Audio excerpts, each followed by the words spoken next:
Hey guys, I decided to just do a tour of my classroom today just because it's pretty much done. I have a few things to finish and I will point those out while I go by them, but this is the last day that I'm going to be in my classroom before work starts. Today's Wednesday, but tomorrow I have another meeting and Friday I'm not going to come in. And then next week, starting on Monday, the teachers come back and do all of their meetings and stuff. And so we have that week to also get things done and stuff like that. So I just want to give you a tour of my classroom. So let's go ahead and get started. So this is the door when you walk in. Like I said, I have fabric here to block the window from the sun. And this is just some lessons on bullying, and then of course fire drill stuff and fire extinguisher. This is trash, our school rules, and then this is my library. There's some little pillows. This is not normally here. I do have 4 chairs normally stacked here because I have extra chairs, but you never want to get rid of extra chairs just in case you need them. But these are for 2 of the teachers on my team, box of supplies, and this is just my stuff to go home. A lot of things are starting to come in and less stuff is starting to go home, and this is just crafting stuff. So you move over here and this is the rest of my classroom. This is my 5th year in this classroom. I've been teaching 5 years and I've been lucky enough to stay in the same classroom, but this is my 5th year and I've never had desks, but sometimes I really wish I did, but there are pros and cons to desks and tables, I'm sure. But I do have tables, and it's taken me a very long time to figure out how to work with tables. I do have chair organizers where they keep all their things. I have community supplies, and then I have this. This is new this year, so we'll see how this is. I now have all the books on these little things. They came with our science kits. Those blue bins used to be on them. But yes, so we have science books, dictionary, language arts, reading, and then this is to put like decodables and little books that they can read if they finish early. And this is where they turn in all of their work when they're complete. So instead of getting out of their seats, all they have to do is pass it down to the person in charge and they will put it in here. That way I can just pick it up from 3 different areas. So that's like that at all 3 tables. So my class can fit 24 students, and if I had extra kids I can put them on the ends, and if for some reason I got like a ton of kids, I can just split the tables apart and I could fit 4 kids at each table. So that's 1, 2, 3, 4, 5, 6, 7, 8, 9, 10, 11, I don't know. I could fit like 80 kids in here if I had to. So I guess that's a good thing about tables, is that if you have 1 desk, that's only room for 1 kid. But if you have 1 table, you can fit 4 kids here. Now, it may not be comfortable, but at least you could do it. So that's the student desks. This is, well, sorry, you make me very sick. This is a clear, just an area that I have for like bulletin boards that I change, so I can go with the month or whatever we're studying.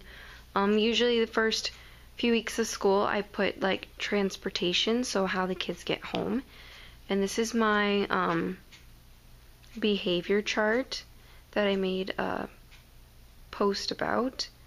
And this is Fancy Nancy.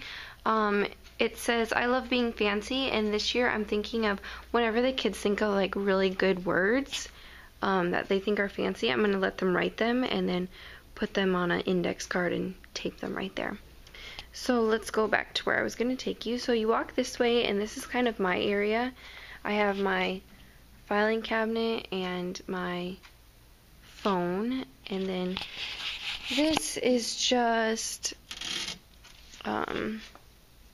math centers and manipulatives, and then this stuff I do have to clean up tomorrow, and then this is reading manipulatives and like teacher binders and stuff down there, and this is my supplies organized, as well as more supplies on the windowsill. And those are just clipboards of important information. And this is my wall of whatever you want to call it. And back here I have a microwave hidden, and then a printer, and then just a printer paper. And then here's my area. I like to keep my area pretty clean. That's why I'm trying to organize things before school starts.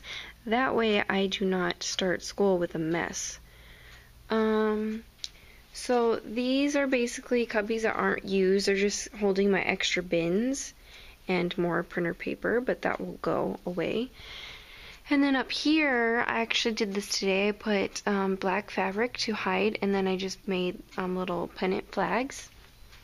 And then, as you can see, that stuff up there is like for free time, and the other stuff is just books. And so it's a lot nicer to look at this. And this is just science materials. I'm hoping 1 year after I use all of them, I'll be able to get rid of those bins. And then my intervention table. This is where I keep student files, but I don't have files yet, obviously, because I don't have kids yet. But this is also my intervention area, and I also bring this up to teach small groups. And then on the wall, this is where I put their work, so just with little clothespins.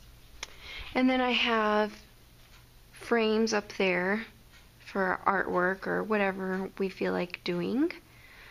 And then just a little chair so the kids can share their writing, and then just a lamp because that's where the outlet is. And then 2 blank walls. I'm thinking I'm just going to keep them blank to put anchor charts. And then over here is my math and science, social studies, and writing area. And that's my math fluency wall. I'll do a video and a blog post about that more in detail. But here's my easel, and then it's also double-sided, so if I do writing over here, I have this. And these are just math centers and math manipulatives that don't really have a place to go, so that's kind of where they have to stay. And then my calendar wall. This is stuff that I have to give the kids the first day of school, so this will normally be cleared off. And then a management thing I'm going to be doing, and these are reading centers down here. I got this from Target a few years ago. It's made for lockers, but I just keep all of my whiteboard markers in there. Of course, a trash can. And then I have my to-do list up here. Actually, I love it when I can erase things off of it, because it makes me feel like I've accomplished stuff. And so that's my to-do list. As you can see, it's very small, but I always add more. And that's just so I know what color binders and folders I'm going to use. But like I said, these little, wow, the color went kind of weird. Oh well. Those are just little lights that I got from Lowe's. And I got these garland of leaves at the dollar store. And then up here, again, I don't know what happened to, it kind of looks like it has a yellow tint, but maybe that's just me. I have my alphabet strip up here. I used to have one that went with the program, but it was kind of really ugly, and not very many people at our school use it anyways. They use their own. So I just bought these. These are from Ladybug Teacher Files at her teacher notebook store, and right now they're just there so I can see how much space I needed, but I am getting color ink in the mail, so once that comes, those are going to be in color, and so those will look a lot better. And I like it because now I have more room to put words, because normally it was just up there, my kids weren't referring to it because the words were just too small. And then here are my standards. That's how I display them. I teach an ELD class, so I have to have language objectives and standards, but I also do Common Core stuff, so I need to find a spot for those objectives as well. It may just be right next to it, but I'm not really sure. This is our reading area, just another area I made just because normally this area in my classroom is just dead space, and I wanted to make use of all my areas, so just a little reading area when I do read alouds. And I just have a whiteboard next to it if I need it, and then my reading fluency wall, which again I can do a video on it. And this is my storage. I don't have very much storage compared to other teachers at our school, but I make do with what I have. And then of course I use the storage up ahead.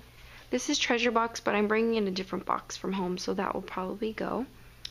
And then here are my cabinets. This is always where I keep my daily teaching materials, and this is always my box for copying. That way if I'm going to specials, so my prep, I can just grab whatever is in that box. I can just grab the whole box and go copy. And then just sink stuff.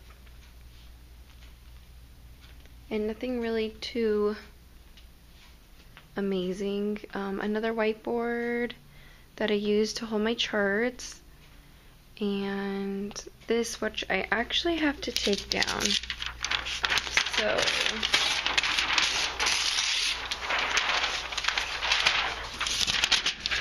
there, that way if I take it down, I will know that I have to finish it tomorrow.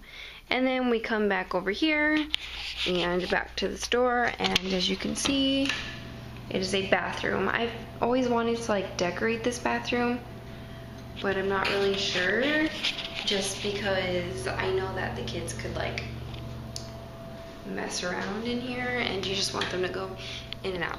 So I hope you enjoyed this quick little tour.